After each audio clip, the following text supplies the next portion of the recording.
அப்பளிக்கற்ற பிரிவுகளுக்கும் என் குல தாய்மார்களுக்கும் மண்ணிப்பண்ணாக்கும் விவசாய பெருங்குடி மக்களுக்கும் இன்றைய சமுதாயத்தை நாளைய வல்லரசாக மாற்றும் இளைஞர் எழுச்சி படைகளுக்கும் மாணவ கண்மணிகளுக்கும் என் சார்பாகும் என்னுடைய கலைக்குழுவின் சார்பாகும் முதற்கண் வணக்கத்தை தெரிவித்துக் கொள்கிறேன்.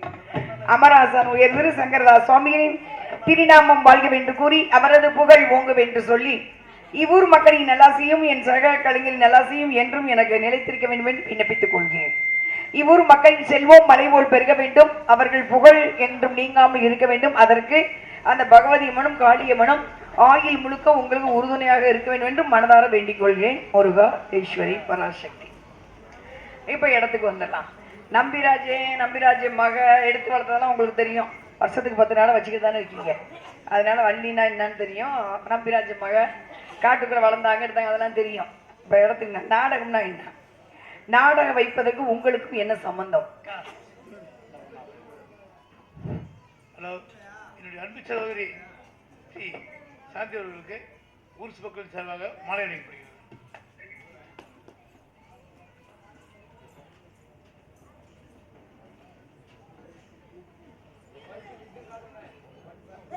மாலையீட்டு விழா குழுவினருக்கும் மற்றும் நாடகக்கலை மதிக்கும் நாடகங்களை வாழ வைக்கிற ரசிகர்களுக்கு என்னுடைய இதயம் கண்டு சிறந்தாலும் நன்றி நன்றி நன்றி. சுந்தர்ராஜ் அவர்கள் எதுவுமே சொல்லாம எதுக்குன்னு தெரியல ரொம்ப நன்றிங்கண்ணா. அன்பள் கொடுத்த ஐயா அவர்களுக்கு என்னுடைய வேணுமா எது கொடுத்தீங்கன்னு தெரியல, எதுக்காக நன்றி வச்சுக்கிறேன். சரிங்களா? அதனால நாடகம்னா என்ன, நாடகத்தை எதுக்காக வைக்கிறாங்க அப்படிங்கிறது அறிவியல் ரீதியா ஆமியா நிறைய வாலண்டியர்ஸ் உட்காந்துருக்கீங்க. நாடகம் சும்மா விளையாடுறதுனால இல்ல, அதெல்லாம் பழைய காலம். நாடகம் என்ன அறிவியல் ரீதியா ஆன்மீக ரீதியா எதுக்காக நாடகம் வச்சிருக்கீங்கிறத கொஞ்சம் உள்ள பூந்து வரலாம். சரிங்களா? வள்ளி திருமண நாடகம் ஏன் முருகன் திருமணம் எழுதிருக்கலாமே, நோட்டீஸ் அடிச்சுக்கலாமே. ஏன் வள்ளி திருமணம் அடிக்கிறீங்க? யாராவது வரைக்கும் கேட்டீங்களா? முருகன் திருமணம் அடிக்கல ஒரு வருஷத்துக்கு. வள்ளி திருமணம் வள்ளி யாரு? இல்ல உங்க ஊர்ல கல்யாணம்னா மாப்பிள்ளை பேரும் பொண்ணு பேரும் இருவரும் பெரியவரா நிச்சயிக்கப்பட்டு பெரியவரால் திருமணம் செய்யப்படுகிறது அப்படிங்கிறது ஐதீகம். ஆனா வள்ளி மட்டும் தான் வள்ளி திருமணம். கந்த புராணத்துக்கு வள்ளி திருமணம் தான், வள்ளிக்கு தான் முதலிடம். அப்ப வள்ளி யாரு? வள்ளிக்கும் இந்த கலியுகத்துக்கும் என்ன சம்பந்தம்? வள்ளிக்கும் முருகனுக்கு என்ன சம்பந்தம்? அறிவியல் ரீதியா ஆன்மீக ரீதியா உள்ள கொஞ்சம் பூந்துட்டு வந்துருவோமா? சரிங்களா? பஞ்சபூதங்களை தன் கட்டுப்பாட்டுக்கு கொண்டு வந்தாலும் வள்ளி. அஷ்டமா சித்துக்கள் கத்துக்கிட்டது வள்ளி. கலியுகத்தை காப்பதற்காக வந்தவள் தான் வள்ளி. அதான் உண்மை. வலது பக்கத்துக்குரியவள், வலது பக்க கண்ணிலே வந்தவள், கதிரவன் கையிலே ஒரு கதிரவனுக்கு ஒப்பான ஒரு மலரை கையிலே வைத்திருப்பவள். இது வள்ளியின் தோற்றம். 5 பஞ்சபூதங்களை கைக்குள் கொண்டு வந்தவள். பஞ்சபூதம்னா என்ன? நீங்க இப்போ பிரபஞ்சம் இல்லாமல் வாழ முடியாது. பிரபஞ்சம்னா என்னன்னு தெரிஞ்சுக்கோங்க. முதல் தெரியும் உங்களுக்கு, தெரியும் எல்லாம் மிகச்சிறந்த அறிவாளிகள் தானே. தட்டுனீங்கன்னா உடனே வந்துடும். சரிங்களா? பிரபஞ்சம்னா என்ன? அண்ட சராசரம். இந்த பூமி தவிர கலையரங்க கட்டுறீங்க, அஸ்திவாரம் போட்டிருப்பீங்க. கோயில் கட்டினா அஸ்திவாரம், வீடு கட்டினா அஸ்திவாரம். பூமி எந்த அஸ்திவாரத்துல சுத்திக்கிட்டு இருக்கு சொல்லுங்க பாப்போம்.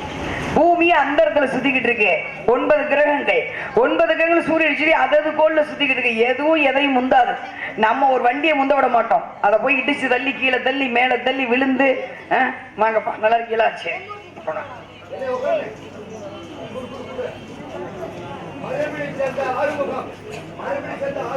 ஆமா, அவங்களுக்கு புதுசா எனக்கு தெரியுது. 10 வருஷமா அவங்க நாடகம் போட்டுருக்கீங்க, இன்னைக்கு தான் புதுசா தெரியுதா? சொல்லுங்க. பிரச்சனை எல்லாம் முடிஞ்சிடும். சரிங்களா? முடிஞ்சா ஒரு கண்ணப்ப நாயனார் நாடகத்தை வச்சிருங்க. தம்பி பேசினா அப்படி எல்லாம். சரிங்களா? அப்புறம் காலையில பேசிக்கலாம். அப்ப 9 கிரகம் சூரியனை சுத்திக்கிட்டு இருக்கு. 9 கிரகம். அதுல 3வது கிரகம் தான் பூமி. அந்த இடத்துல சுத்திக்கிட்டு இருக்கு. எந்த சக்தியில சுத்திக்கிட்டு இருக்கு? யாரும் தாங்கல. பிரபஞ்ச சக்தியில சுத்திக்கிட்டு இருக்கு. அந்த பிரபஞ்சத்துக்கு நம்ம நன்றி சொல்றது கிடையாது. நல்லா நினைச்சு பாருங்க. அதற்கு வரிசையில் அதை சுத்திக்கிட்டு இருக்கு கிரகங்கள். அவ்வளவு பெரிய கிரகம். எதையும் இடிச்சிடலாம் முன்னாடி எல்லாம் போகாது. நம்ம தான் வரிசையில போவே மாட்டோம். அப்ப சுத்திக்கிட்டு அந்த பூமி எல்லா கிரகமே பிரபஞ்ச சக்தியில தான் சுத்திக்கிட்டு இருக்கு. அந்த பிரபஞ்சத்துக்கு நம்ம நன்றி சொல்றது கிடையாது. அதுக்கப்புறம் வாயு பகவான். இந்த மூச்சு காற்று இருக்குல்ல, ஒரு நாளைக்கு ஒரு மனிதன் சுவாசிக்கும் காற்று 21,600 சுவாச காற்று. படிச்சுட்டு பேசுற நான் பெரிய ஆள் கிடையாது. சுவாச காற்று இல்லாமல் யாரும் வாழ முடியாது. இப்ப என்ன கூட முடியாது. என்ன எங்க எண்ணி சொல்லுங்க பாப்போம். யாருனாலே முடியாது. ஒரு சில விஷயத்த ஒரு சில நாள் தான் மட்டும் முடியும். முன்னோர்களால், அது சித்தர்களால் மட்டும்தான் முடியும். ஒரு நாளைக்கு ஒரு மனிதன் சுவாசிக்கும் காற்று 21,600 சுவாச காற்று உள்ள போயிட்டு வந்து பாருங்க. ஒரு செகண்ட் அது வாட்டுக்கு வந்துட்டு போகுங்க. அதெல்லாம் இப்படி வேற சுவாசிக்க மாட்டேன்னு காத்து கூட கோச்சு நம்ம சுவாசிக்க வைக்கிறோமா, செத்து போயிடுவோம். சரிங்களா? அதனால அந்த வாயு பகவானுக்கு இந்த வரைக்கும் நம்ம நன்றி சொல்றது கிடையாது. உண்மைதான். 3 நிமிஷம் மூச்சு போட்டுலாம் இருக்க முடியாது. அதை விட வர்ண பகவான் நம்ம நன்றி, நீரின்றி அமையாத உலகு நன்றி சொன்னது கிடையாது. சூரிய பகவானுக்கு நன்றி சொன்னது கிடையாது. நம்ம வந்து வாழ்ற பூமிக்கு நன்றி சொன்னது கிடையாது. எப்ப தெரியுமா நன்றி சொல்றீங்க? இந்த மாதிரி திருவிழா வச்சு நாடகம், அந்த 10 பேருக்கு அன்னதானம் போட்டு நாடகம் வைத்து நாடகத்தின் மூலம் புராண கதைகள் பேசுறோம் பாருங்க. அதை கேட்பது மூலம், அதை கும்பிடுவதன் மூலம், அன்னதானம் போடுவதன் மூலம் எல்லாத்துக்கும் மொத்தமா நன்றின்னு சொல்லிடுங்க. இதான் மொத்த நன்றி சொல்ல மொத்தமா நன்றி சொல்லிடுங்க. அப்ப அந்த பஞ்சபூதங்களை தன் கட்டுப்பாட்டில் கொண்டு வந்தான் வள்ளி. பஞ்சபூதங்கள். கர்ணன் பிறக்கும் போது கவச குண்டலத்தோடு தான் பிறந்தார். சரிங்களா? பரசுராமர் கோடவலியோடு பிறந்தார். சந்திரமதி தாலியோடு பிறந்தார். தடாகை பிராட்டியார் 3 கொங்கையோடு. ஆனா வள்ளி மட்டுமே குண்டலம், கொடிவளை, குதிங்கால் சிலம்பு, கால் தண்டை இவையனைத்தும் தரித்து தவழ்ந்தவள் கடகவைக்கை பூங்குரத்தி.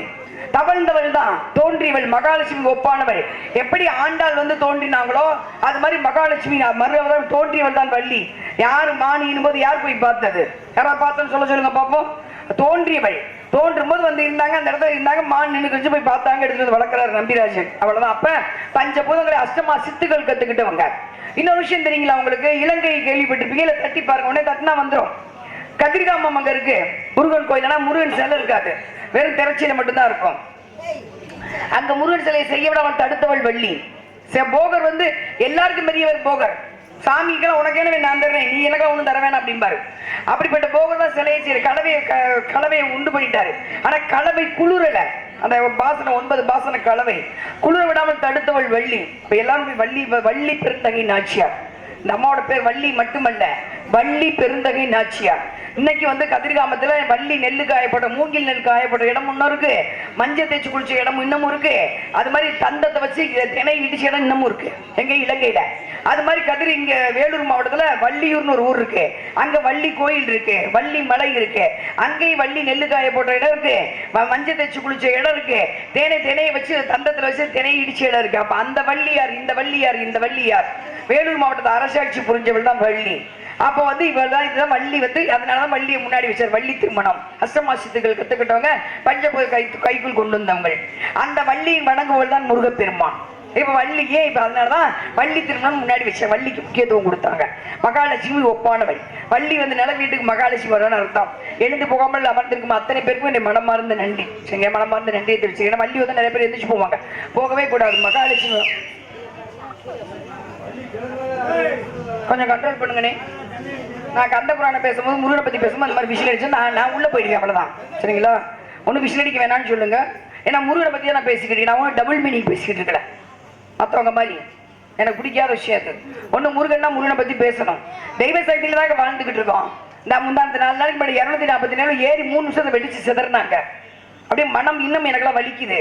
எத்தனை கனவுகள், எத்தனை ஆசைகள், எத்தனை குழந்தை, பிஞ்சு குழந்தை, எத்தனை வயசு பிள்ளை, எத்தனை நர்ஸ், எத்தனை டாக்டர், எத்தனை வந்து தொழிலதிபர்கள், அத்தனை பேர் கனவுகள் கருகி சாம்பல் ஆயிடுச்சு 3 நிமிஷத்துல. ஏறி உட்காந்த 3 நிமிஷத்துல வெடிச்சு சிதறிச்சு விமானம். யாருனால எதுவும் பண்ண முடியல. மரணம் என்பது மறு நொடியே இருக்கு பக்கத்துல. கொஞ்சம் சாமியை பத்தி சாமி இருந்தாதான் நம்மளை காப்பாற்ற முடியும். எந்த கொம்பனாலும் யாரையும் நம்மளை காப்பாற்ற முடியாது. சரிங்களா? தெய்வத்தை பத்தி நான் வள்ளியா தான் வந்து நிக்கிறேன். தெய்வத்தை பத்தி அடுத்த விஷயம் அடிச்சு நான் உள்ள போயிடுவேன். சரிங்களா? விஷயம் அடிச்சு கேளுங்க. சரிங்களா? விஷயம் அடிக்காதீங்க. முருகனை பத்தி பேசிக்கிட்டீங்க. சரிங்களா? அப்ப வள்ளி, அதனாலதான் வள்ளி திருமணம் இப்போ ஓரளவு வள்ளியா யாருங்கிற வைதிகம் வந்திருக்கோம். சரிங்களா? அதுக்கப்புறம் வந்து முருகன். அந்த வள்ளி வணங்குறவன் முருகன். முருகன்னா யாரு? முருகன் வந்து முருகன் மாதிரி ஒரு தெய்வம் கிடையாதுங்க. கண் கலங்கி நீங்க கண்ணீர் விட்டீங்கன்னா உதவி பண்ணுவாரு. கண் கலங்கி கண்ணீர் விட்டு மனசு ஒடிஞ்சு போய் நின்னோம்னா மறுநாளே நமக்கு ஒரு விமோசனம் கிடைக்கும்.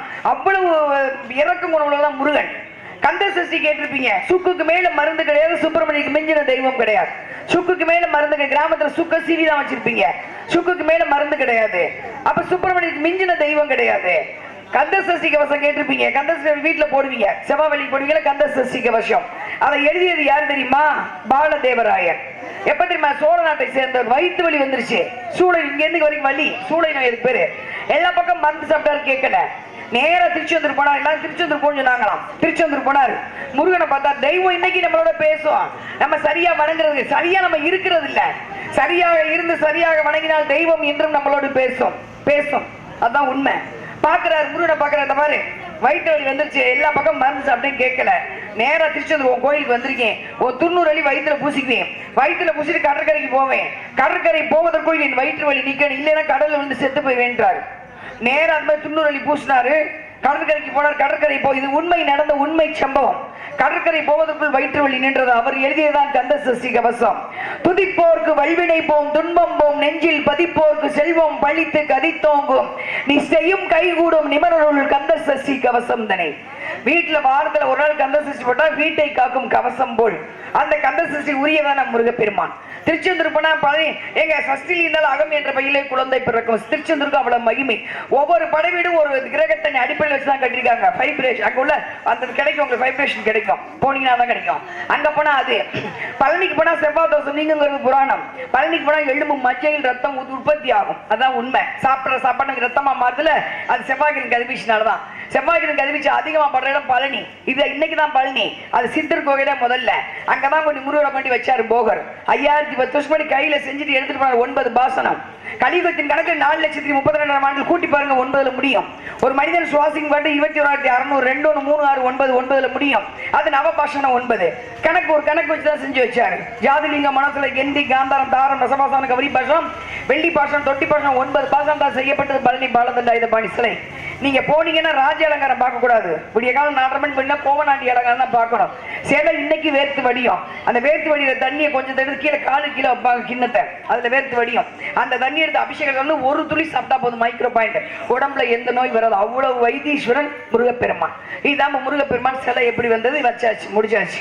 அடுத்து வந்து கந்தபுரம். அந்த முருகனை தான் நீங்க உங்க ஊர்ல நாடகமா வச்சு முருகனை வரவழைக்க போறீங்க. வள்ளி வந்திருக்காங்க. இப்போ ஒரு வள்ளினா யாரு, முருகனா யாரு? நாடகம் எதுக்கு வைக்கிறாங்க? பிரபஞ்சத்தின் தொடர்பு உங்களுக்கு கிடைக்கணுங்கிறதுதான். மேல இருந்து ஒரு தொடர்பு உங்களுக்கு கிடைக்கணும். அதான் நமக்கும் பிரபஞ்சத்துக்கும் ஒரு கனெக்ஷன் இருக்கணும். அப்பதான் நமக்கு எந்த நோய் வராது. அவ்வளவு விஷயம் அது அவ்வளவு இருக்கு. நோய் தீர்க்கு மருந்து முடிஞ்சு போச்சுங்களா? இப்போ வந்துருவோம் கந்த புராணம். கந்த புராணம் வந்து 2 வரி. ஏன்னா முருகனை பத்தி நான் பேசியே ஆகணும், வேற வழி இல்லை. சரிங்களா? வலிக்கிற மாதிரி ஒரு விஷயம் சொல்லவா? மனசு வலிக்கிற மாதிரி ஒரு விஷயம் சொல்லவா? நம்ம கட்டின வீடுதான். நம்ம கஷ்டப்பட்டு சொத்து சேர்த்திருப்பீங்க. நீங்க கட்டி எல்லாரும் சேர்ந்தா கஷ்டப்பட்டு சொத்து சேர்த்திருப்போம். ஓடி ஓடி சம்பாதிச்சிருப்போம். பசிக்கிற நேரம் சாப்பிட்டு இருக்க மாட்டோம், டீ குடிச்சிருக்க மாட்டோம். அப்படி சம்பாதிச்சு கட்டின நம்ம வீட்டுல நாம் இறந்து விட்டால் 4 மணி நேரத்துக்கு நமக்கு இடம் கிடையாது. பணத்தை தூக்கன்னு சொல்லுவாங்க. சித்தப்பாவை தூக்கன்னு சொல்ல மாட்டாங்க, அத்தையை தூக்கன்னு சொல்ல மாட்டாங்க, மாமாவை தூக்கன்னு சொல்ல மாட்டாங்க, பணத்தை தூக்கன்றுவாங்க. 4 மணி நேரம் தான் நமக்கு. நம்ம கட்டின வீடு தான், நம்ம சேர்த்த சொத்து தான், நம்ம சம்பாதிச்ச சொத்து தான். ஆனா 4 மணி நேரம் இடம் கிடையாது. அதுக்கப்புறம் தூக்கிட்டு போன பின்னாடி விளக்கமா வச்சு அந்த இடத்த கழுவி விடுவாங்க. அதுக்கப்புறம் நம்ம சாப்பிட்ட தட்டு, தூங்கின பாய், படுத்த தலைவாணி எல்லாம் தூக்கி குப்பையில எரியப்படும். எங்க யாராவது ஒருத்தர் எங்க தாத்தா செத்து போன பாயில தான் தூங்குறேன்னு வரைக்கும் நீங்க சொல்லுவீங்களா? தூக்கி எரியப்படும். அப்புறம் கருமாதிங்கிற பேர்ல வீடு வெள்ளையடிக்கப்படும். இதுதான் நம்ம வாழ்க்கை. ஆனா கடைசியில் இந்த உடம்பு மண்ணுக்குள் புதைக்கப்படும். தீயில் இருந்து கூட வருவது எது தெரியுமா? ஆத்மாவுக்கு அழிவு கிடையாது. கூட வருவது என்றால் புராணங்கள், பேசப்படும் புராணங்கள், கும்பிடப்படும் சாமி பக்தி, பிறகு செய்யும் அன்னதானம். அதனாலதான் வம்படியா புராணத்தை பேச வச்சாங்க. புராணம் பேசியான புராணம் கேளுங்க. புராணம் கேட்க கேட்க உங்களுக்கு புண்ணியம், சொல்ல சொல்ல எனக்கு புண்ணியம். அதனால கந்த புராணம் 2 வரி. ரொம்ப பேசினா உட்காந்துக்க மாட்டீங்க. 2 வரி மட்டும்தான். சரிங்களா? இந்த நாடகத்தின் கதாநாயகன் முருகப்பெருமான். கதாநாயகன் ஒரு வில்லன் இருக்கணும்ல. வில்லன் யார்? நாரதரா? இல்ல, வில்லன் வந்து சூரபத்மன் தான். சூரபத்மன் தான் வில்லன். அசுரன். 4வது ஜாமத்திலே பிறந்தவன், அழகன், ஆனால் அசுரன். ஆனா ஆசை, எல்லாரும் அடிமையாகணும். 33 கோடி தேவர்கள், பிரம்மா, விஷ்ணு, சிவன், யமன், நாரதர் எல்லாருக்கும் அடிமையாகணும். 1000 வருஷம் தவம் இருக்கார் சிவன் நோக்கி. சிவன் காட்சி கொடுக்கல. பார்த்தா வரமாட்டியா நீ, உன்னை வரவழைக்கிறேன் பாருன்னு பெரிய யாகத்தை வளர்த்து நிறைய யாகம், அதுக்கு பேரு. அதுல கையெல்லாம் வெட்டி போட்டு தலையை கொய்து அப்படியே நெருப்புல போட்டு சாம்பல் ஆயிட்டார். அப்பதான் பாக்குறார் சிவன் இப்படி ஒரு பக்தனா. தன்னுடைய ஜடாமுடி அவிழ்த்து விட, ஜடாமுடி இந்த கங்கை இந்த சாம்பல்ல ஊடுருவி போக சூரபத்மனுக்கு உயிர் வந்துச்சு. பீனிக்ஸ் போற மாதிரி எந்திரிச்சு நிக்கிறார். காசிபுரக்கும் மாயைக்கும் பிறந்த சூரபத்மனை அழிந்தேன். இப்ப எனக்கு உடம்பு கொடுத்துருக்க, உசுறு கொடுத்து நான் கேட்கலாம் கூடு. சிரிச்சாரான் சிவன். என்ன வேணும்? எல்லாரும் எனக்கு அடிமையாகணும். எமன் முதற்கொண்டு எல்லாரும். நெத்தில கை வச்சார் சிவன். சக்தி நீங்க சகலம் உனக்கு அடக்கம், சக்தி அடங்க மாட்டான், மத்த எல்லாரும் உனக்கு அடக்கம். இப்ப சிவன் சிரிச்சாரு. என்ன பாக்குற? சாகா வரம் பெற்றவன் நான் மட்டுமே. சிவன், எனக்கு மரணம் என்பது கிடையாது. ஆனால் பூமியில் பிறந்த ஒவ்வொரு ஜீவராசியும் மரணத்தை தழுவணும். நீ சாகனண்டா, யார் உன்னை அழிப்பது?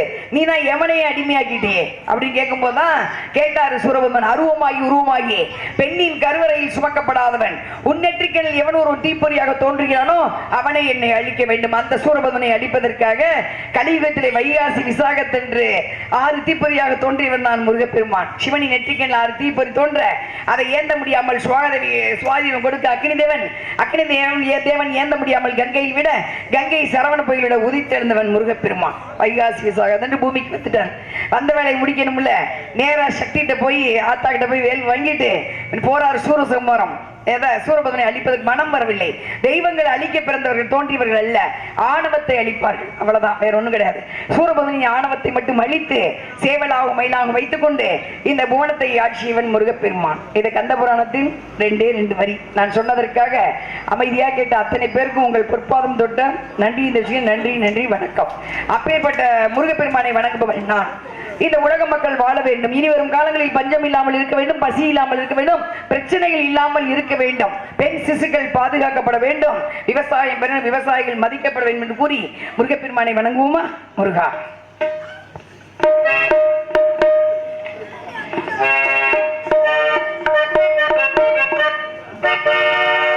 திருப்பரம் குன்றத்தில் சிரித்தாய் முருகா,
திருக்குறள்.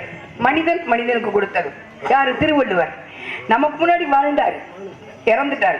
ஆனா எந்த அடையாளமும் வச்சுட்டு போல, எந்த விளம்பரமும் இல்லை. நான் வந்தது பூமிக்கு, நான் ஏதோ எனக்கு பின்னாடி அந்த சந்ததி கொடுத்துட்டு போயிட்டேன்னு திருக்குறளை கொடுத்துட்டு போய் அவர் வர்ற இருக்கிற வருவம் யாரோ ஒருத்த கற்பனையா வரைஞ்சு வச்சது, உண்மையான உருவம் யாருக்குமே தெரியாது. 1330 குறள், 133 அதிகாரம், அறத்துப்பால், பொருட்பால், காமத்துப்பால். திருக்குறள் சுருக்கம் என்னன்னா அறம், பொருள், இன்பம். பொருளை விட்டுருவோம், யாருக்கு தான் இல்லை பணம். பணம் எல்லார்ட்டையும் நிறைய இருக்கு, ஆனா நிம்மதி இல்லை, தூக்கம் இல்லை. அவ்வளவுதான். எங்க மனச்சாட்சியை தொட்டு சொல்லுங்க, யாராவது நிம்மதியா தூங்குறீங்களா? சந்தோஷமா இருக்கீங்களா? ஒரு 20 வருஷத்துக்கு முன்னாடி கண்ணுல ஒரு சிரிப்பு இருக்கும் தெரியுங்களா?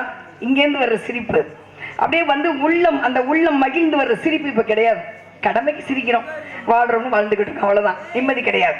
அப்பதான் வந்து இந்த சேலம் முன்னாடி ஒரு 2 ரூபா முடிஞ்சு வச்சிருப்பாங்க. அந்த 2 ரூபாய் அவுத்து பிள்ளைகள்கிட்ட கொடுக்கும்போது வாங்கி தின்ன சந்தோஷம் இப்ப இல்ல. சரிங்களா? அப்பச்சி வந்து துண்டு எடுத்து போய் சந்தைக்கு போவார்.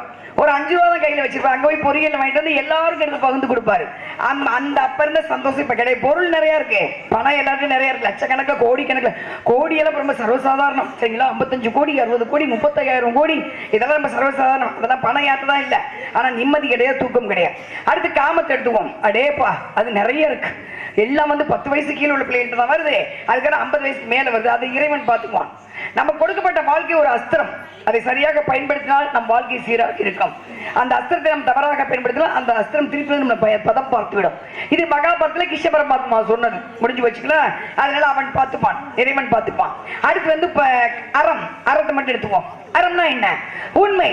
வாழ்ற வாழ்க்கையில சத்தியம் தர்மம் பவித்திரமாக வாழ்ந்தால் இங்க வாழ்ற வாழ்க்கையில இறந்த பின்னால் மேல ஒரு வாழ்க்கை இருக்கு. அது நல்லா இருக்குன்னு நான் சொல்லல, பெரியவங்க திருவள்ளுவர் சொல்லிட்டு போயிட்டார். இது மனிதனுக்கு கொடுத்தாரு.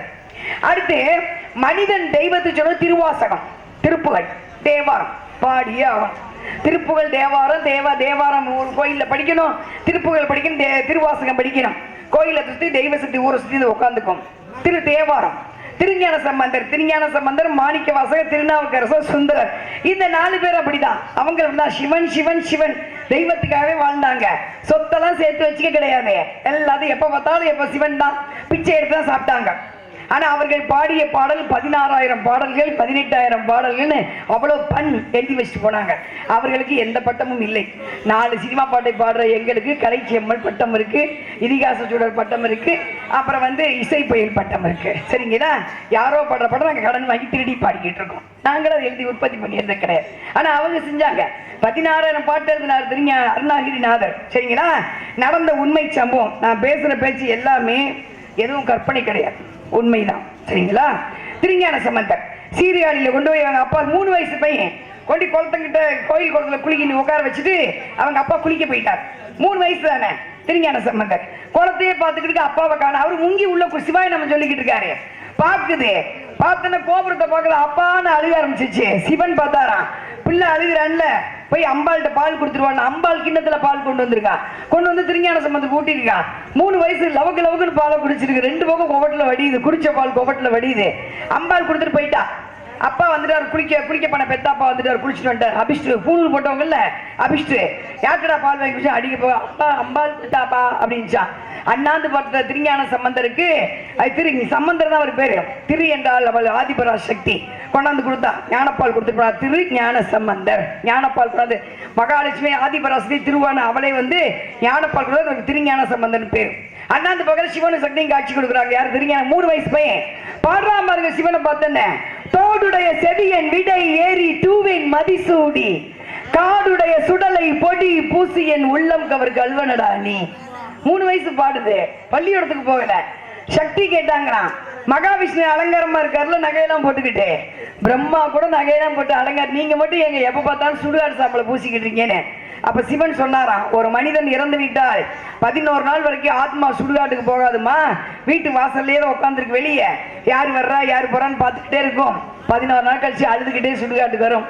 இந்த குடும்பத்துக்காக எவ்வளவு கஷ்டப்பட்டு என்னை மறந்துட்டாங்களேன்னு அழுது கொண்டே வரும்போது, அங்கே நான் அமர்ந்திருப்பேன் பிடி சாம்பல், முடிசூடா மன்னனாக இருந்தாலும் இறுதியில் பிடி சாம்பல் தாண்டா, இதா பூசிக்கணும் அவனை பூசி சொல்லி நானும் பூசிக்குவேன். அதைத்தான் அவன் பாடுறான்.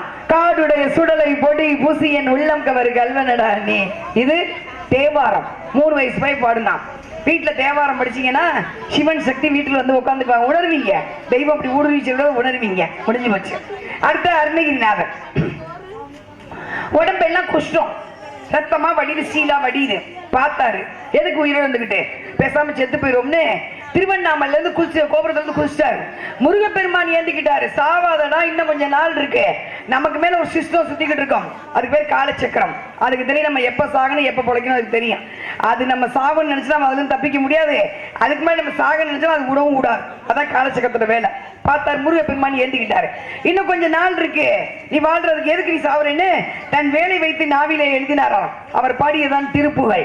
திருப்புகழ் பாடி பாடியே உடம்புல குஷ்டமே சரியாயிடுச்சு. வீட்டுல திருப்புகழ் பாடினா எது கெட்ட கெட்ட விஷ ஜந்துக்கள் வீட்டுக்குள்ள வராது, கெட்ட சக்தியில் வீட்டுக்குள்ள வராது, விஷ ஜந்துக்கள் தீண்டாது. திருப்புகழுக்கு அவ்வளவு மகிமை இருக்கு. நம்ம யாரும் நான் மட்டும் இல்ல, யார் பண்ணாலும் திருப்புகழ் அவளை நோய் தீர்க்கக்கூடிய மருந்தான் திருப்புகழ். அவரை அருணகிரிநாதர் பாடியதான் திருப்புகழ். முருகப்பெருமானை பார்த்து பாடிய திருப்புகழ். முத்தை தருபத்தை திருநகை அத்திக்கிரை சக்தி சரவண முத்தை கொருவித்து குருபர என போதும் முக்கட்மலமர்க்க சுருதையில் முற்பட்டது கற்பை திருவரும் முப்பத்தும் வர்க்க தவறரு மடி வீணும் பத்து தலைவத்தை கனைகொடு ஒற்ற கிரிமத்தை பொருந்தோர் பட்ட பகல் வட்டத்தை இரவாக பட்டர் கிரைத்தை கிளவிய மச்சை புயல் வெச்சொடர்ச்சி தருவது ஒரு நாள் சொல்லிவிட்டாங்க. அந்த ஓம்ங்கிற மந்திரத்தை இங்க ஆரம்பிச்சு கூட நிப்பாட்டணும். இந்த ஓம்ங்கிற மந்திரம் அப்படியே இருக்கட்டும். இப்ப நாடகத்துக்கு வந்துடலாம். நாடகத்தை சங்கரதாசாமி விடிய விடிய வச்சாரு. ஏன் கச்சேரி மாதிரி ஒரு மணிக்கு முடிச்சுட்டு போலாமே, ஏன் விடிய விடிய வச்சார்? நீங்க நல்லா இருக்கணுங்கிறக்காதான். இந்த வெட்டார் வெளியில் உட்காந்துருக்கீங்கல்ல, மேலேருந்து ஒரு மகரம் தூள் கொட்டும், அதுக்கு பேர் ஓப்பன் பிளேஸ் மெடிசன். அது உங்களுக்கு கிடைக்கணுங்கிறக்காக தான் விடிய விடிய நாடகத்தை வச்சார். சரியா வள்ளி சரியா இந்த பப்புன் டான்ஸ் வந்தால் 12 மணிக்கு வெளியே விடுவாங்க. சரியா வேற ஒன்று அசிங்கம் இருக்காது, ஆபாசம் இருக்காது, எதுவும் இருக்காது. சரியா 12 மணிக்கு வெளியே விட்டுருவாங்க. அவ்வளோதான். நல்ல அருமையான ஒரு பப்புன் டான்ஸ். சரிங்களா? எந்த அசிங்கமும் இருக்காது. அசிங்கம்லாம் பாட சொல்லி யாரெல்லாம் சொல்லிக் கொடுக்கல. நீட்டாக போடுவாங்க, நீட்டாக சொல்லி போடுவாங்க, நீட்டாக 12 மணிக்கு விட்டுருவாங்க. 12 மணிக்கு வள்ளி வெளியே வரணும். ஏன் 12 மணிக்கு உச்சிக்கால பூஜை நடத்துவாங்க. எல்லா ஊர்லயும் இப்ப யாரும் பண்றது கிடையாது. கருட புராணம் புத்தகம் வாங்கி படிச்சு பாருங்க, இல்ல உடனே தட்டி பாருங்க, தெரியும் கையில வச்சிருக்கிறேன். கருட புராணம் பிளஸ் பிரேதாத்மான்னு போட்டு பாருங்க, அதுல டீடைல்ஸா இருக்கும். பிரேதாத்மா சுத்தி இங்க கூட நிற்கும், உங்க பக்கத்துல உட்கார்ந்து இருக்கும். சாமியே வெளியே போன பிரேதாத்மாலாம் இருக்காது. பிரேதாத்மா என்ன தெரியுங்களா? மரணம் என்பது வேறு, தற்கொலை என்பது வேறு, கொலை என்பது வேறு, ஜீவசமாதி என்பது வேறு. துர்மரணம் அடைந்த ஒரு ஆத்மா மேல போகாது, அது பிரேதாத்மாவை தான் சுத்திட்டு அலையும். அந்த பிரேதாத்மா நம்ம ஊர்ல வரக்கூடாதுங்கிறக்காம வருஷம் திருவிழா வச்சு ராத்திரி 12 மணிக்கு கோயிலுக்கு வந்து அர்த்தஜாம பூஜை பண்ணுவாங்க. அர்த்தஜாம பூஜை பண்ணி பூசாரி 2 பந்தத்தை கையில் எடுத்துக்கிட்டு அப்படியே ஊருக்குள்ள வந்து ஊர்ல வருவாங்க. கிராமத்துக்குள்ள அந்த கெட்ட சக்தி கிராமத்தில் பெரியவங்க சொல்லுவாங்க தெரியுங்களா, ராத்திரில போதா காத்துக்கருப்பு அண்ணும் சொல்லுவாங்கல்ல, அந்த காத்துக்கு தான் பிரேதாத்மா. அது வரக்கூடாதுங்கிறக்க தான் பூஜை பண்றது.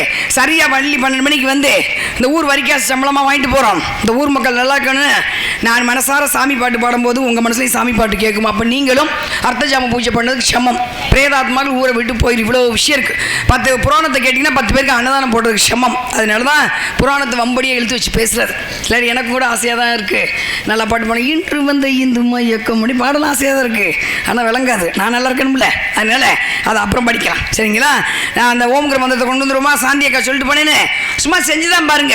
ஒரு 5 பௌர்ணமிக்கு இந்த விரலை இப்படி மடக்கி நாபிக்கமலத்துக்கு நேரம் வச்சு ஓம்ங்கிற மந்திரத்தை இங்கே எங்க இந்த மூலாதாரத்தில் ஆரம்பிச்சு சகசரமத்தில் கூட நிப்பாட்டி பாரு. 108 தடவை சொல்ல முடிந்தால் உடம்புல நோய் இல்லைன்னு அர்த்தம். மூச்சு தண்ணா உள்ள நோய் இருக்குன்னு அர்த்தம். ஸ்கேன் எடுக்க வேண்டாம், அவ்வளோ விஷயம் இருக்கு இந்த ஓம்ங்கிற மந்திரத்துக்கு. அதனால சொல்லி பாருங்க. வீட்டில் நடக்காத காரியம் நடக்கும், 5 வயசு குறையும், பிரபஞ்ச சக்தி நமக்கு கிடைக்கும். பிரபஞ்ச சக்தி ஒன்று கிடைக்கும் உங்களுக்கு. கண்டிப்பாக எனக்கு ஃபோன் பண்ணுங்க அக்கா, அந்த மாதிரி நடந்துச்சு. அதனால நம்ம ஊர் நல்லா இருக்கணுக்காக அந்த ஓம்ங்கிற மந்திரத்தை கொண்டு வந்துருவோமா? சிவனுக்கு பிடிச்ச, சிவனுக்கு மட்டும் இல்லை எல்லா தெய்வத்துக்கும் பிடிச்ச ராகம் ரேவதி ராகம்.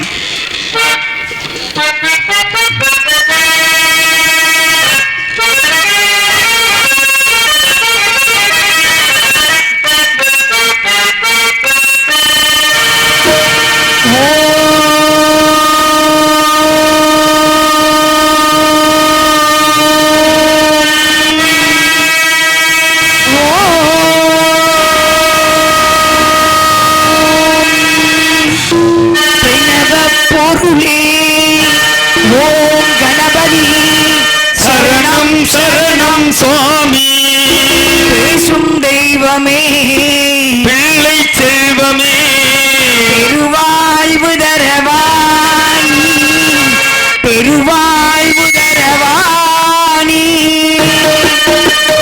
கணப பொருளே ஓம் கணபதி, சரணம் சரணம் சுவாமி பேசும் தெய்வமே, பிள்ளை செல்வமே, பெருவாழ்வு தரவாணி, பெருவாழ்வு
தட்டினா என்னென்ன இதயத்துக்கு ரத்த ஓட்டம் வேகமாக போகும். கை தட்டினா நல்லதுங்கிறத ஐயப்பன் பாட்டு பாடும் சொல்ல போகிறேன். சரிங்களா? கை தட்டுறது என்பது இந்த காந்த சக்தியும் ரெண்டும் இணைந்து இதயத்துக்கு ரத்தம் வேகமாக எடுத்து செல்லப்படும். ஒரு நாளைக்கு 1,82,000 இதயம் துடிக்குது. அதுக்கு தான் கோயிலில் கும்மி அடிக்கும் பழக்கத்தை கொண்டு வந்தாங்க. குழந்தைகளை கிச்சி முடி சிரிக்க வச்சாங்க. தலையில் எண்ணெய் வச்சு உச்சந்தையில் தட்ட வச்சாங்க. காலில் தேய்க்க இவ்வளோ விஷயம் இருக்குது இந்த உள்ளங்கையில். அதுக்காக தான் கை தட்டினா உங்கள் இதயத்துக்கு நல்லது. சரிங்களா? நான் எனக்கு ஒன்றும் கிடையாது. போதுங்களா? அதனால ஒரு மனசு வலிக்கிற மாதிரி விஷயம் சொல்லிட்டு போவா இந்த பயல்களுக்காக. சரிங்களா? உங்கள் பாட்டேன் எங்கள் பாட்டெல்லாம் ஒன்று தானே. நம்ம பாட்டன் காலத்தில் ஆற்றுல தண்ணி போய்கிட்டே இருக்குமா. எப்போ பார்த்தாலும் ஆற்றுல தண்ணி போகும். மாறுகாலெலாம் பிடிச்சி வச்சு உள்ள கிராமத்துக்குள்ள திரிச்சு விட்டு விவசாயம் பார்த்துக்கிட்டு இருக்காங்க. எப்போ நம்ம பாட்டன் காலத்தில் ஆறெல்லாம் அகாலம் ஆயிடுச்சு. இந்த பக்கம் என்ன செய்வாங்க, ஆற்றுல அந்த பக்கம் அப்பிச்சு குடிப்பாரு, அந்த பக்கம் ஐர மீன் குடிப்பாங்க, இந்த பக்கம் எருமையை குளிப்பாட்டுவாங்க, அந்த பக்கம் சின்ன பையன் கக்கா போவான். எல்லாமே ஆற்றுல நடக்கும். அங்கிட்டு குளிச்சுக்கிட்டு இருப்பாங்க. அண்ணா அந்த ஆற்று தண்ணியை மோந்துட்டு வந்து சமையல் பண்ணப்போ ஒரு நோயும் இல்லை. இன்னைக்கு மினரல் வாட்டர் சாப்பிட்றோம், 5000 நோய் இருக்கு. நோய் இல்லாமல் இருக்கணும். மினரல் வாட்டர் சாப்பிட்டா நோய் இல்லாமல் இருக்கணும். ஏன் 5000 நோய் வருது? புது பேராக வச்சு ஏன் வருது? அப்போ எங்கே தப்பு இருக்குது? எங்கே தப்புன்னு யோசிச்சுக்கிட்டே இருங்க வாலண்டியர்ஸ். சரிங்களா? அடுத்து அதான் உண்மை. சக்கரை வியாதிக்கு மாத்திரம் சக்கரை வியாதி தீரணும்ல. ஏன் நீ சாகிற வரைக்கும் மாத்திரை சாப்பிட்னு எதுக்கு சொல்கிறாங்க? சக்கரைக்கு மாத்திரை சாப்பிட்டா சக்கரை வியாதி தீரணும்ல. ஏன் தீர மாட்டேங்குது? தைராய்டுக்கு பொம்பளை மாத்திரை சாப்பிட்டா தைராய்டு தீரணும்ல. ஏன் தீர மாட்டேங்குது? இந்த பக்கம் நாங்கள் மாத்திரை கொடுப்போம், இந்த பக்கம் தைராய்டு எல்லாத்தையும் உற்பத்தி பண்ணிக்கிட்டு இருப்போம். முடிஞ்சு வச்சுங்களா? கல்லூப்பு யார் பயன்படுத்துகிறா? என் கையை தூக்குங்க பார்ப்போம். கல்லூப்பு பயன்படுத்துறதுக்கு பொம்பளைக்கு தைராய்டு இன்னைக்கு 199 பொம்பளைக்கு தைராய்டு இருக்கு. தைராய்டு வந்து முதல்ல கர்ப்பப்பை தான் பாதிக்கும். சரிங்களா? அதுக்கு அவ்வளோ மையம் இருக்குது. எது? எல்லாம் அந்த நைஸ் சூப்பு. முடிஞ்சு போச்சுங்களா? இந்த பக்கம் நாங்கள் இதை செய்வோம், அந்த பக்கம் நாங்கள் மாத்திரை கொடுப்போம். உங்களை நாங்கள் நிம்மதியாகவே இருக்க விட மாட்டோம். சாகிற வரைக்கும் நீங்கள் மாத்திரை சாப்பிட்டே தான் இருக்கணும். சரிங்களா? அது அடுத்த வரத்துக்கு போயிடலாம். வைகை வறண்டுச்சு, காவேரி கலந்து வருது, தாமிராபரணி தரங்கட்டு சிறுவாணி சேர்ந்து வச்சு முடிஞ்சு வச்சு. இது நம்ம பாட்டைங்காலம். அடுத்து நம்ம தாத்தா காலத்தில் ஊர் குளம் இருக்கும். குளம் இருக்கும். குளத்தில் போய் குளிக்கும் முறை, சாப்பிடும் முறை. வடக்க திரும்பி சாப்பிடக்கூடாது. வடக்க திரும்பி சாப்பிட்டே நோய் வந்துருங்க. ஏன்னா வடதுருவம் வந்தாலும் தெரிந்து ஏற்கனவே பூமி நல்லா சாஞ்சிச்சு. வடதுருவம் வந்தாலும் பிளட் சர்க்குலேஷன் போயிட்டு வராது. முடிஞ்சு போச்சுங்களா? வடக்க திரும்பி சாப்பிட வடக்கத்தில் வச்சு தூங்கக்கூடாது. அந்த காலத்தில் தொட்டில கூட வடக்கத்தில் வச்சு போட மாட்டாங்க. இப்போ தான் டைனிங் டேபிள் எப்படினாலும் திரும்பி சாப்பிட்டுக்கலாம். சரிங்களா? அதனால வடக்கத்தில் தூங்கக்கூடாது. குளிக்கும் முறைன்னு எல்லாத்துக்கும் ஒரு முறை இருக்கு. சாமி கும்பிடுன்னு ஒரு முறை இருக்கு. நம்ம எல்லாத்தையும் விட்டுட்டோம். இப்போ நம்ம வாட்டி தறிக்கிட்டு வாழ்ந்துகிட்டு இருக்கோம். அதனால நமக்கு நிறைய பிரச்சனை வந்துகிட்டு இருக்கேன். சாப்பிடும் முறை, குளிக்கும் முறை. முதல்ல பாதம் நினையணும். அதுக்கப்புறம் குளம் வச்சிருந்தாங்க. அதுக்கப்புறம் முழங்கால் நினையணும். அதுக்கப்புறம் அடிவீதி பெண்கள் கர்ப்பப்பை இருக்கு, அவ்வளோ வெப்பம் இங்கே நினையணும். அப்புறம் மார்பகம் அது நினையணும். அப்புறம் முங்கி குளிக்க. அப்போ உடம்புக்கு வெப்பம் கொஞ்சம் கொஞ்சமாக வெளியே வந்து காது வழியாக வெளியே போயிடும். அதுக்காக ஊர் குளம் வச்சாங்க. குளத்துல குளிச்சுட்டு அப்பிச்சு என்ன பண்ணுவாரு, துண்டை முறுக்கிட்டு முதுவை தொடப்பாரு. தெரியுங்களா? அது அழுக்கு போவதற்கு மட்டும் அல்ல. 32 எலும்பு இருக்கும் முதுகுல, தண்டுவடம். அதுக்குள்ள ஒரு நரம்பு போகும். அந்த நரம்பு மூலமா ரத்தம் எங்க போகும்? மூளைக்கு போய் சென்றடையும். அப்ப நீங்க வந்து துண்டை வச்சு இப்படி முறுக்கும் போது, வச்சு அழுக்கும் போது அந்த தண்டுவடம் அழுத்தப்பட்டு உள்ள இருக்க ரத்த நாளங்கள் விரிவடைஞ்சு மூளைக்கு வேகமா போகும் ரத்தம். ஒரு கட்டி வராது. நீங்க 1000 கட்டி இருக்கு. எங்க இருந்து அந்த கட்டிலாம் வருது இல்லை, அப்புறம் பேசிக்கலாம். சரிங்களா? அப்ப அப்படி வந்து அந்த மாதிரி அதான் குளம் வச்சிருந்தாங்க. குளமெல்லாம் பிளாட் ஆயிடுச்சு. அடுத்து நம்மளாம் அவங்க அப்பா காலம் ஊர்ல ஒரு கேணி தான் இருக்கும், ஒரே ஒரு கேணி. அதுல அப்பா போய் தண்ணி வச்சுட்டு வருவாங்க. இடுப்புல இருக்கணும், தலையில இருக்கணும். தலையில வச்சு தூக்கிட்டு வருவாங்க. அப்பச்சி இப்படி சாவடியில் உட்காந்து பார்ப்பாரு. பொண்டாட்டிக்கு 50 வயசாவது நான் கட்டுக்குறையாம இருக்காளே அப்படின்னு பொண்டாட்டி ரசித்த காலம் இப்ப இல்லை. சரிங்களா? தண்ணி இறக்கிறதுக்கு இந்த விழா எலும்பு வலுவடையும், இதயம் பாதுகாக்கப்படும். குனிஞ்சு கூட்ட அடிவயிறு விழுகாது. குனிஞ்சுன்னா இது கட்டுத்துறை. 4:30 மணிக்கெல்லாம் எழுப்பி விட்டுருவாங்க. போய் கட்டுத்துறையை கூட்டு போ அப்படின்னு அப்பதான் எழுப்பி விட்டுருவான். கட்டுத்துறைன்னா எது? நாட்டு பசு மாடு கட்டிருக்க புல்லு திங்கிற மாடு, புரோட்டா திங்கிற மாடு இல்லை. அது சாணம் விடும்போது ஒரு காத்து வரும். அதை பெண்கள் சுவாசித்தால் கர்ப்பப்பையில் நீர் கட்டி வரை இன்னைக்கு ஆராய்ச்சி பண்ணி போட்டிருக்காங்க. அதனால தான் கட்டுத்துறையை கூட்ட சொன்னது. கட்டுத்துறையும் இல்லை, நாட்டு பசு மாடும் இல்லை, பாதி பொம்பளை பிள்ளை கர்ப்பப்பையும் இல்லை. சரிங்களா? இழுத்து அம்மியா இருக்க மார்பகம் இறங்காது எந்த வயசுலையும். குனிஞ்சு கூட்ட அடிவயிறு பெருக்காது. மாவிளக்கு வச்சு பார்ப்பாங்க. தெரியுங்களா? கோயிலுக்கு எதுக்கு மாவிளக்கு என்பது சும்மா விளையாட்டுக்கு இல்லை. மாவிளக்கு என்பது நார்ச்சத்து, மாவு சத்து. அது உடம்புக்கு போகணுங்க. மாவிளக்கு வச்சது பிள்ளைக்கு பிறந்த நாள்னா முதல்ல கோயிலில் மாவிளக்கு தான் வைப்பாங்க. அதுக்கு என்ன அர்த்தம்? உருண்டு போன தானியங்கள் எப்படி ஒன்றாக மாவாக திரண்டு இருக்குதோ அதுபோல எங்கள் உறவுகள் எங்க இருந்தாலும் ஒன்றா நல்லா இருக்கணும், திரண்டு போய் நல்லா இருக்கணும் இறைவா அப்படின்னு பசு நெய்யில் விளக்கேற்றி வெண்ணெய் ஏற்றுவாங்க. பசுவின் எப்படி பால் சுத்தமானது, அந்த பாலில் வந்து எதையும் கலக்க முடியாது. அந்த மாதிரி வெண்ணெயில் எதையும் கலக்க, நெய்யில் எதையும் கலக்க முடியாது. அதுபோல் நான் எதுவுமே கலப்படம் இல்லாமல் நாங்கள் உனக்காக என்னோட பக்தி உனக்கு கொடுக்குறேன். இந்த எப்படி இந்த விளக்கு எரிஞ்சு இருள் விளக்குதோ அதுபோல் என் பிள்ளை வாழ்க்கை நல்ல சுடர் விட்டு வெளிச்சமாக இருக்கணும் தான் பிறந்த நாளைக்கு மாவிளக்கு வச்சு விளக்கேற்றுவாங்க. பிள்ளை வாழ்க்கை நல்லபடியாக இருந்துச்சு. இன்னைக்கு பிறந்த நாளில் ஒரு கேக்கை வாங்கி பண்ணுவீங்க, அதில் மெழுகுவத்தி ஊதுங்க, ஊதி அணை பிறந்த நாளைக்கே அணைச்சிடு அப்படின்னு நம்ம கத்தி எடுத்து வெட்டு குத்துன்னு என்னென்ன அவசரமாக வரத பேசுகிறோம் அதை பூரா பேசுவோம். சரிங்களா? அப்போ மாவிளக்கு என்பது இடை சின்னமாவதுக்காக. உலகம் எப்படி மாவிளக்கு கிடைக்கும் இடை சின்னதான். பெண்கள் எந்திரமாக வேலை செய்தாங்க, எந்த நோயும் இல்லாமல் இருந்தால் என்னைக்கு எந்திர வீட்டில் வச்சா எல்லா நோயும் வந்துச்சு, முடிஞ்சு போச்சு. சரிங்களா? அது வந்து கேணியெல்லாம் காணாமல் போச்சு, வடிவே சொன்ன மாதிரி. அதுக்கப்புறம் நம்மளாம் சின்ன பிள்ளையா இருக்கும்போது அங்கங்கே அடிவைப்பு இருக்கும், அதில் அடித்து தண்ணி குடிச்சிட்டு வருவோம். இப்போ எதில் குடிக்கிறீங்க? வாட்டர் பாட்டில் குடிக்கிறீங்க. அடுத்து என்ன செய்ய போறீங்க? அதை உட்காந்துருக்கேன் பாருங்க. இவன் 10 வயசு 15 வயசுல என்ன பண்ணுவீங்க? காதில் இருக்க ஒரு தோட்டம் அவுத்து கொடுத்துட்டு ஒரு குடம் தண்ணி வாங்கி கொடுக்குற சூழ்நிலை வரும். அப்படி ஒரு சூழ்நிலை வராமல் இருக்கணும், இவங்களை காப்பாற்றணும்னா வரும் மழை நீரை சேகரித்து மரங்களை பாதுகாத்து இருக்கிற தண்ணீரை இப்ப இருந்தே சிக்கனமாக பயன்படுத்தினால் மட்டுமே இனி வரும் சந்ததிகள் வாழ்வார்கள். நீரின்றி அமையாத உலகம். சரிங்களா? காசு பணம் எல்லாம் வச்சுக்கலாம், தண்ணி இல்லாமல் ஒன்றும் பண்ண முடியாது. அதனால போயிட்டு வர ஒரு ஐயப்பன் பாட்டை பாடிட்டு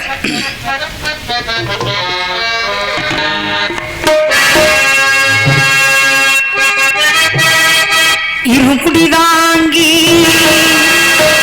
ஒரு மனதாகி குருவெனவே வந்தோ எமனையும் வெல்லும் திருவடியை காண வந்தோ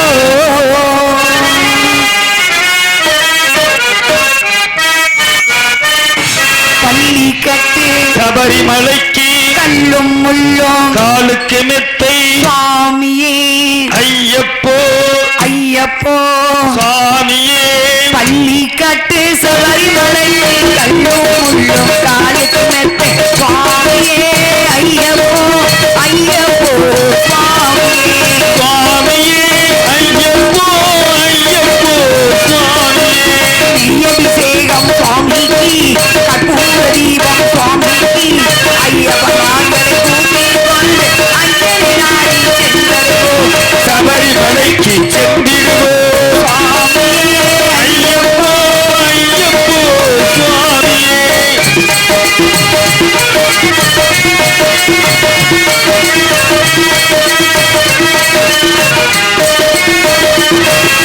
கார்த்திகை மாதம் மாலையணிந்து நேர்த்தியாகவே விரதமிருந்து விரதமிருந்து பார்த்தசாரதியின் மைந்தனையே உன்னை பார்க்க வேண்டியே தவமிருந்து பார்த்த சாரதியின் மைந்தனையே உன்னை பார்க்க வேண்டிய தவமிருந்து முடியெடுத்து எரிமேலி வந்து ஒன்பதராகி அருமை நண்பரா பாவரை தொழுது ஐயனை அருள்மலை ஏறிடுவோம் சுவாமியே ஐயப்போ ஐயப்போ சுவாமியே இந்த ஐயப்பன் பாட்டு எல்லாருக்கும் தெரியும், எல்லாருக்கும் தெரியும். எல்லாரும் ஐயப்பனுக்கு மாலை போட்டிருப்பீங்க. வருஷத்துல எப்பயாவது வருஷத்துல வந்து ஆயில ஒரு தடவை மாலை போட்டிருப்பீங்க. மாலை போடாமல் இருந்துருக்க மாட்டீங்க. ஏன் கார்த்திகை மாதம் ஐயப்பனுக்கு மாலை போட வச்சாங்க? நான் திருப்பி திருப்பி இதை பதிவு பண்ணிக்கிட்டே இருக்கேன். ஏன் தெரியுங்களா? வேறு வழியில் நான் கல்வெட்டெல்லாம் உட்காந்து கல்லில் வெட்டிக்கிட்டுலாம் இருக்க முடியாது. திருப்பி திருப்பி நாடகத்தில் ஏன் பதிவு பண்ணால் அந்த விஷயங்கள் நீங்கள் தெரிஞ்சுக்கணும் அப்படிங்கிறக்கா. நம்மக்கிட்டே மருத்துவம் இருக்குது, நம்மக்கிட்டே ஆன்மீகம் இருக்குது, நம்மக்கிட்டே அறிவியல் இருக்குது. நம்ம தான் அதை விட்டு விலகி வந்துட்டோம். விலக வைக்கிறாங்க, அவ்வளோ வேற ஒன்றும் கிடையாது. வேற ஒன்றும் இல்லை. ஏன் கார்த்திகை மாதம் மாலை போட? சித்திரை மாதம் பாருங்க நிறைய வேர்க்கும், சிறுநீர் அதிகமாக போகாது, நம்மளா யோசிச்சு போனாதான். ஆனால் மார்கழி மாதம் நிறைய சிறுநீர் போகும், வேர்க்காது. அப்போ உடம்பு மாற்றம். அது மாதிரி கார்த்திகை மாதம் நம்ம சாப்பிட்றோம்ல, சாப்பாடு நண்டை சாப்பிடு, மீனை சாப்பிடு, கறி கோழி கண்டை கசமானதெல்லாம் சாப்பிட்றோம்ல, அதெல்லாம் உள்ள ஜீரணிக்கிறாங்கல்ல. ரத்தம் தனியாக, மலம் தனியாக, சிறுநீர் தனியாக, வேர்வை தனியாக பிரிக்கிறாங்கல்ல. அந்த ஜீரண உறுப்புகள் கார்த்திகை மாதம் அதிகமாக வேலை செய்ய மாட்டாங்க. சித்தர்கள் பார்த்தாங்க, விட்டா நம்மால் வருஷம் பூரா கறி ஏற்றுமாங்கன்னு கார்த்திகை மாதம் மாலை போட்டாங்க. 48 நாள். 40 நாள் ஒரு மண்டலம் வானசாஸ்திரம். 40 நாள் நீங்கள் விரதம் இருந்தீங்கன்னா எந்த ஆஸ்பத்திரியும் போகணும், அவ்வளோ மெடிசன் அதில் இருக்கு. நீங்கள் இந்த கும்பாபிஷேகம் காப்பு கட்டுவாங்க பார்த்தீங்களா? 48 நாள். அது எதுக்கு?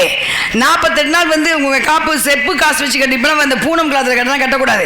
ஒரு பருத்தி துணியில் மஞ்சள் நினச்சி செப்பு காசு வச்சு கட்டுவாங்க. நாடி துடிப்பை சரி பண்ணக்கூடிய சக்தி அந்த நாடி அந்த காப்பு கட்டுதலுக்கு உண்டு. 48 நாளைக்கு. அப்போ 40 நாள் விரதம்.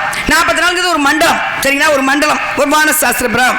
இப்போ கார்த்திகை மாதம் மாலை போட்டால் 40 நாளைக்கு என்ன பண்ணுவீங்க? கறி சாப்பிட மாட்டீங்க, அசைவத்தை விட்டுருவீங்க. நீங்கள் மட்டும் இல்லை, வீட்டில் இருக்க யாருமே சாப்பிட மாட்டோம். அப்போ என்ன உடம்பு சுத்தமாயிரும். அசைவத்தை நிப்பாட்டி பாருங்க, உடம்பு லேசாக இருக்கு, வேர்வை மணக்கும். சரிங்களா? கோபம் வராது, கோபம் வராது அசைவத்தை நிப்பாட்டினா. அப்போ 40 நாளைக்கு வந்து கோவப்பட மாட்டோம். அந்த மாலை போட்டு கோவப்பட வைக்காதேன் பாப்பா, ஆன்மா சுத்தமாகும். 40 நாளைக்கு காலையில் 4:30 மணிக்கு எஞ்சி குளிப்பீங்க. எப்போ? விடிய காலம் 4:30 மணி. அதுக்கு பேர் பிரம்ம முகூர்த்த நேரம். ஏன் பிரம்ம முகூர்த்த நேரம் பேர் வந்துச்சு? சரஸ்வதி எழுந்து ஏட்டை புரட்டி படிக்கும் நேரம் என்பது புராணம். ஆனால் அதிகாலைங்கிறது மேலே அந்த பிரபஞ்சத்திலிருந்து 2 வகை காற்று ஆக்சிஜன் 2 கீழே இறங்கும். ஏற்கனவே பூமியில் 3 வகை காற்று. இந்த 5 வகை காற்றை நீங்கள் சுவாசித்தால் அமிர்தம் சாப்பிட்டு கோப்பா பார்க்கடலை கடைஞ்சா அமிர்தம் வராது. அதிகாலை வீசுகிற காற்று தான் அமிர்த காற்று. அதனால டாக்டர்ஸ் உங்களை வாக்கிங் போய் சொல்லுவாங்க. அப்போ 40 நாளைக்கு மூலியமாக அமிர்தத்தை சுவாசிக்கிறீங்க. அப்புறம் என்ன பண்ணுவீங்க? நெத்தியில் நல்லா குளிச்சுட்டு நெத்தியில் குங்குமம் வச்சு திருநீர் வச்சுட்டு போய் அரச மரத்தை சுற்றுவீங்க. அரச மரத்தை எப்படி சுற்றுவீங்க? எப்படி ஊக்கி போடு? இப்படி ஊக்கி போடுவீங்க. ஏன் இப்படி ஊக்கி போடுறது? இப்படி தான் ஊக்கி போடுவீங்க. இப்படி கொட்டு போடு. இது ஸ்வஸ்தியம். இது வந்து ஒரு முத்திரை ஸ்வஸ்தியம்.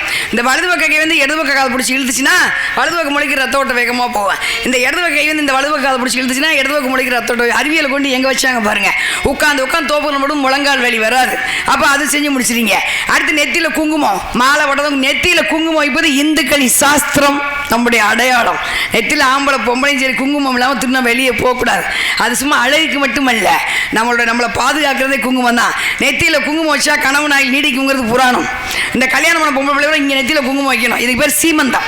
மகாலட்சுமி நிரந்தரமாக கல்யாணம் பெண்களிடம் நிரந்தரமாக இருக்கணும். இந்த இடம், இந்த இடத்துல நீங்கள் பொட்டு வச்சு புருஷனை வெளியே இருப்பினா போன காரியம் சுபமாகும். மகாலட்சுமியை பார்த்துட்டு போகிற காரியம் சுபமாகும்.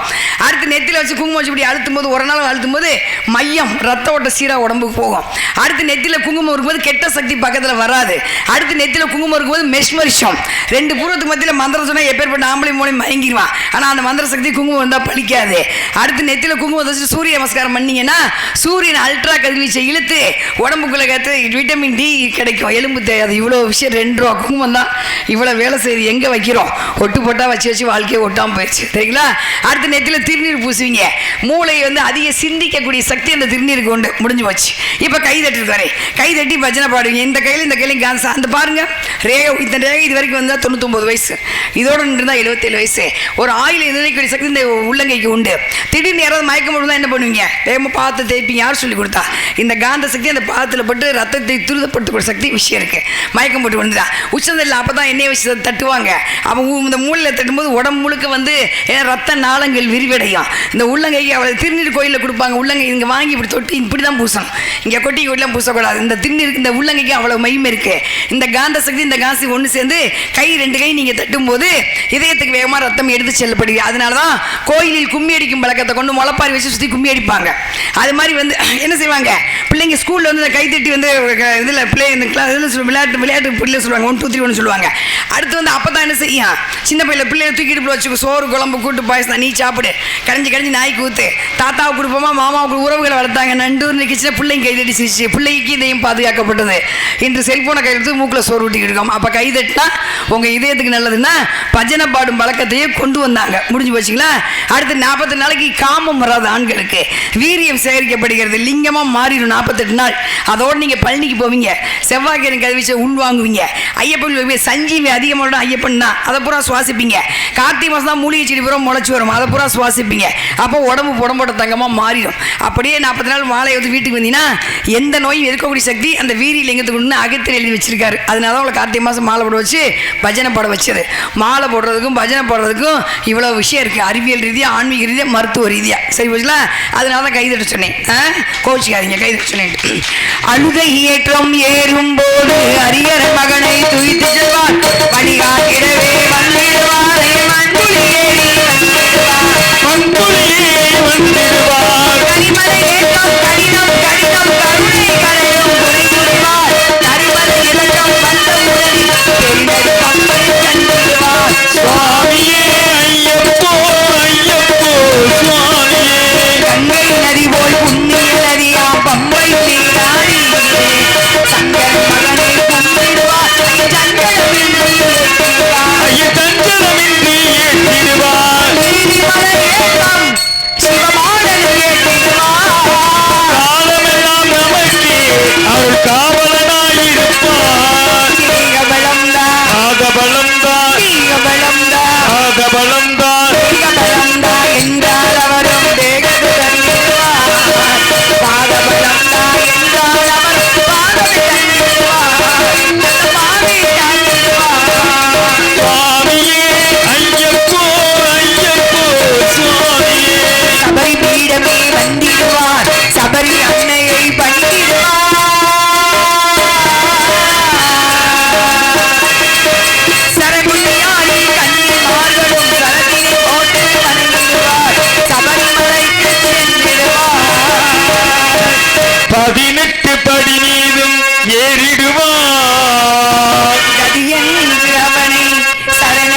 முகம் கண்டே மயங்கிடுவார் ஐயனை துதிக்கையிலே தன்னையே மறந்திடுவார் பள்ளி கட்டே சபரிமலைக்கு கல்லும் முள்ளும் நாளுக்கு மெத்தை சுவாமி ஐயப்போ ஐயப்போ சுவாமியே பள்ளி கட்டே சபரிமலைக்கு கல்லும் முள்ளும்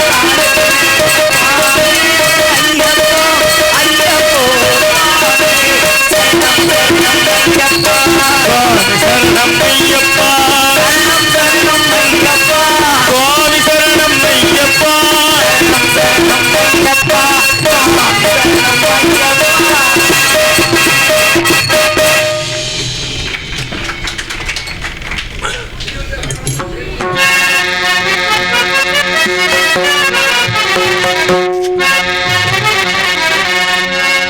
ஹலோ ஹலோ ஒரு இளையராஜா பாட்டு பாட சொல்லியிருக்காங்க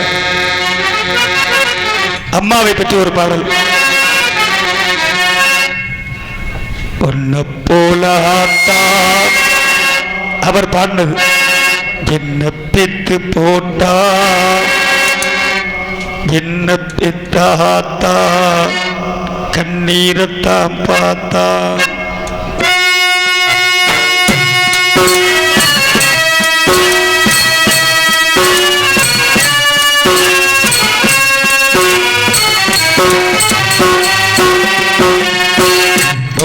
போலாத்தா என்ன பெத்து போட்டா என்ன பெத்தாத்தா கண்ணீரத்தான் பார்த்தா சொல்லி சொல்லியாராது சொன்னால் துயர் தீராது சொல்லி சொல்லியாராது சொன்னால் துயர் தீராது ஒன்று போலாத்தா என்ன பெத்து போட்டா நம்மள பெத்தாத்தா கண்ணீரத்தான் பார்த்தா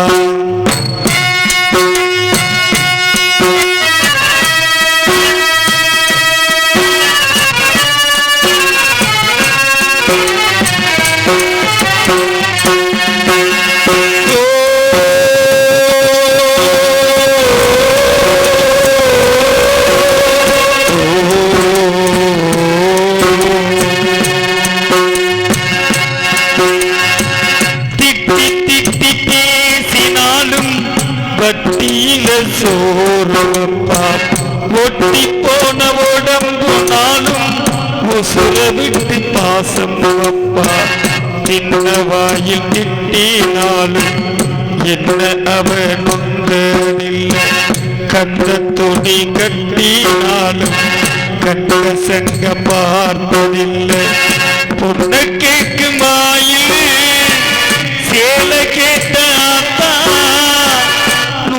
கூட உனக்கும் நானும் வாங்கி தந்ததில்லை அடியாத்தா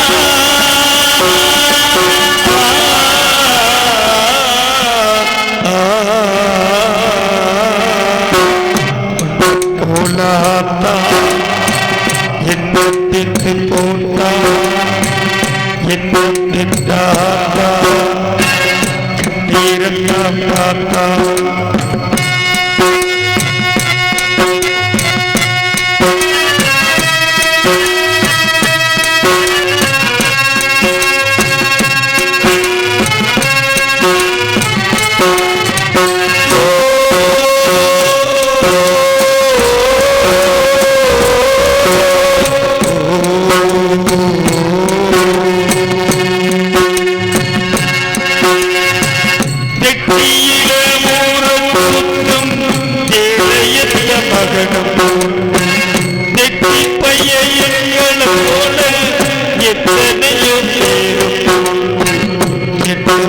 போனவர்களும் ஏழுகட்ட தற்கையும் உண்டு கூறுகின்ற தத்தையும் உண்டு ஏழுகட்ட தாரமும் உண்டு கெட்டு போன தாயே இல்லையடியாத்தா கெட்டு போன தாயே எங்கும் இல்லவே இல்லை அடியாத்தா